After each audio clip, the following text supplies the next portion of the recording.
ओम गणेशाय नमः। ओम नमः शिवाय। मैं निखिल ज्योतिषाचार्य आप सभी का मेरे चैनल पर पुनः स्वागत करता हूं। आशा करता हूं कि आप सभी स्वस्थ होंगे।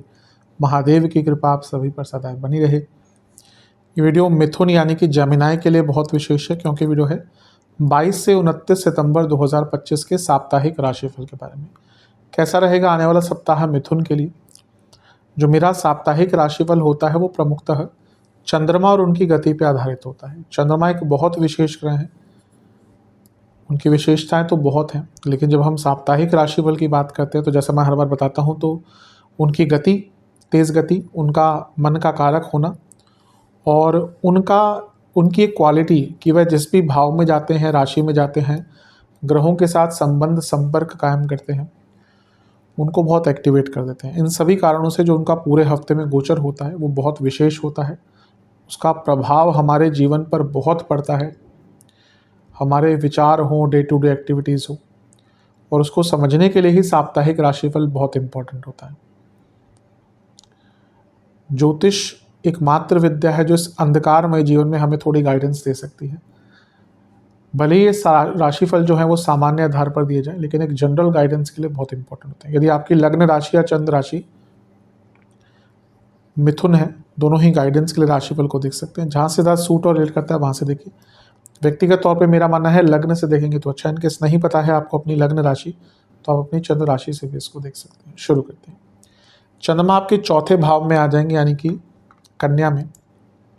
इनफैक्ट ऑलरेडी यहीं पे होंगे, 21 की रात को यहाँ पर आ चुके होंगे, और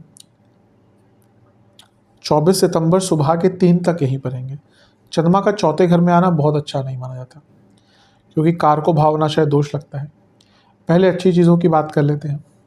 लग्नेश जो कि उच्च की अवस्था के हैं, वो धनिक के स्वामी के साथ बैठे हैं, तो ये प्रॉपर्टी में कुछ लाभ दिखाता है, घर में धन का लाभ दिखाता है, वैसे ही धन का लाभ दिखाता है। और क्योंकि यहाँ पे चौथे से 12वें के स्वामी सूर्य भी है, तो ये प्रॉपर्टी बेचने का भी योग बना देता है। अगर आपकी प्रॉपर्टी आप बेचना चाहते थे तो उस संदर्भ में चीज़ें आगे बढ़ सकती हैं।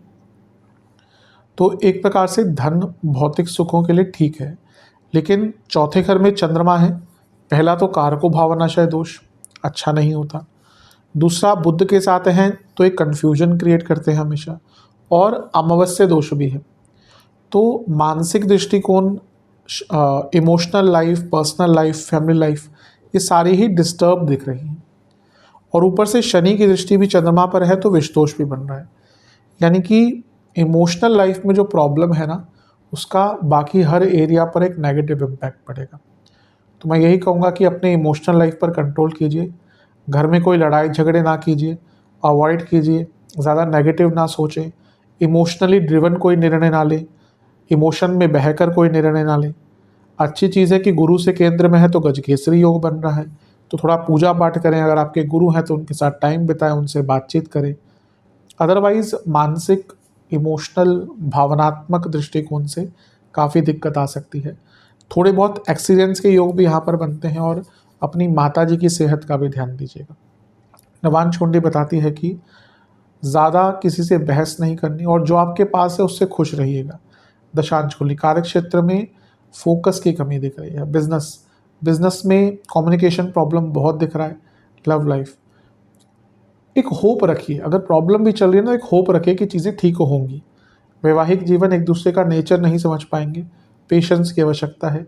स्टूडेंट्स को मैं यही कहूँगा कि थोड़ा ना अपने सब्जेक्ट्स के डिटेल में जाइए, कमी दिख रही है। सेहत के दृष्टिकोण से कफ प्रॉब्लम, हार्ट से संबंधित प्रॉब्लम, हड्डियों के रोग। सर्वाष्टक में आपका धन स्थान बली है, जो अपने आप में अंकित कर रहा है कि धन का लाभ तो होगा। 24 सितंबर सुबह के 3 बजे चंद्रमा आ जाएंगे आपके पंचम भाव में, यानी कि तुला में, और 26 सितंबर शाम के 4 तक यहीं पड़ेंगे। चंद्रमा का पंचम में आना एक प्रकार से अच्छा ही माना जाता है। धन स्थान के स्वामी पंचम में आ गए, और लाभ स्थान के स्वामी मंगल के साथ बैठ गए। धन लाभ कनेक्शन, वो भी लक्ष्मी स्थान में, बहुत शुभ है, बहुत शुभ। मतलब कि धन का इतना लाभ यहाँ पे हो सकता है। स्पेकुलेटिव मार्केट्स हो, बिजनेस हो, कुछ और आप करते हो, पार्ट टाइम जॉब हो, पार्ट टाइम इनकम का कुछ सोर्स हो आपका, चंद्र मंगल योग अपने आप में बहुत धन कारक योग होता है, स्पेशली जो लोग नॉर्मल से हटकर कुछ करते हैं।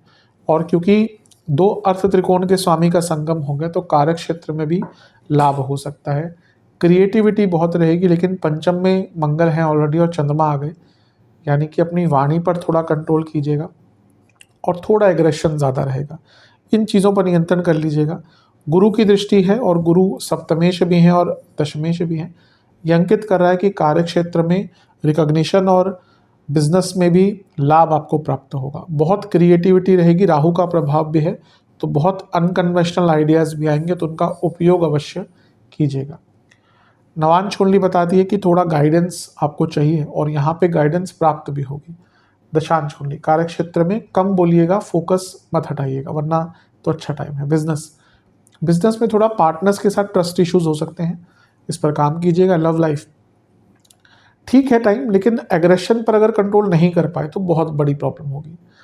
जहाँ तक वैवाहिक जीवन की बात है, पुरानी बातों को बीच में मत लाइएगा, वरना झगड़े होंगे। स्टूडेंट्स, आप बहुत ज़्यादा समय बर्बाद कर रहे हैं। ये वो टाइम है जब आपको टाइम मैनेजमेंट पर ध्यान देना पड़ेगा। सेहत के दृष्टिकोण से बीपी की प्रॉब्लम, पेट के रोग और हार्मोनल डिसऑर्डर जिनको है दिक्कत बढ़ेगी। सर्वाष्टक में आपका लग नहीं बली है, कुछ इंपॉर्टेंट डिसीजंस लेने के लिए टाइम आपका बहुत अच्छा है। 26 सितंबर शाम के 4 बजे चंद्रमा राशि बदलेंगे और आपके छठे भाव में आ जाएंगे, यानी कि वृश्चिक में, और सप्ताह के अंत तक यहीं पर रहेंगे। चंद्रमा का छठे घर में आना एक प्रकार से बहुत अच्छा नहीं माना जाता, बहुत बुरा भी नहीं माना जाता। मिश्रित प्रभाव यहाँ पे चंद्रमा देते हैं। पहले तो नीच के हो गए, ठीक है, और मन के कारक हैं। पहले अच्छी चीज़ों की बात कर लेते हैं। छठे घर में चंद्रमा आए हैं तो डिटर्मिनेशन थोड़ी बढ़ती है, व्यक्ति कुछ रिस्क ले पाता है, लीगल कार्य पूर्ण होते हैं, काम जो अटक रहे थे उनको ठीक करने के रास्ते मिलते हैं। धन स्थान के स्वामी छठे घर में, कोई धन रुका हुआ था मिल जाएगा, लोन चाहिए प्राप्त हो जाएगा। लेकिन चंद्रमा है, मन के कारक है, छठे घर में भी है, नीच के भी हैं। व्यर्थ की चिंता है, पुरानी बातें, आत्मग्लानि, अपने ऊपर से विश्वास कम, ये सारी चीज़ें बहुत तंग करेंगी। और गुरु से छठे में है तो शकट योग भी बन रहा है, तो शकट योग से क्या होता है, कार्य अटकते हैं, तो कार्य भी अटकेंगे, फ्रस्ट्रेशन भी रहेगी, इरिटेशन भी रहेगी, तो ये सारी ही चीज़ें आपको बहुत तंग करेंगी। तो मेरे हिसाब से काफ़ी ध्यानपूर्वक इस समय को बिताइएगा।